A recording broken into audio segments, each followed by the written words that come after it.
My name is Mohammad Asad Abbas and I am student of BS Honors Agriculture in Arid Agriculture University. Today I am here out in this orchard to address you about a concerning problem which is the use of slopy lands. The slopy lands in Pakistan are going to waste. They are not being used properly and farmers are losing the top fertile layer of the land. Okay. as I am a as I am a resident of the Pothohar region, so there are many slopy lands in these areas. Now, the best use of the slopy lands is to grow orchards on them. This will prevent soil erosion as well as saves you or conserve water. Okay. The best way to do that is to make micro enchantments or micro catchments. These are basically eyebrow like structure which are dug in the soil around the tree or the plant you are trying to grow, and this will catch water as well as slow down the water to prevent the soil erosion.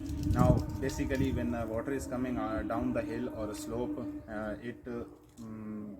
it basically slides to one point or make a way for the complete output of water into the dams or into the ponds. And if you are growing fisheries in those ponds, it will affect the fisheries, and if it is a dam, it will deposit sediments at the bottom of dam, and this will hurt the capacity of the dam. And for this purpose basically you grow the eyebrow structure, or these are called in engineering micro enchantments, but you also have to collect the sediments from the water so that they don't go to the water deposit areas like dams or ponds.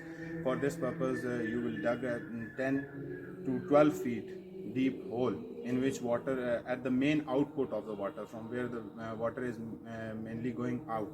So when you will dig that structure, the water will go into that deep dug space, and the sediments settle down in these holes. Okay. Now, after this step, when you have collected all the sediments and all the unnecessary things in the water is going to go to the pond. But you have cleared the water, and you don't want the sediments to be again contained in that water, or the soil to be eroded. Okay, for this purpose, you will basically make stairs to reduce the velocity of the water, and the water will go cleanly into the ponds. And this will help farmer to use the waste slopy lands, and also conserve water in a pond or in a hole wherever, which you can basically reuse by applying solar technology. Okay, this is it for today. Thank you very much.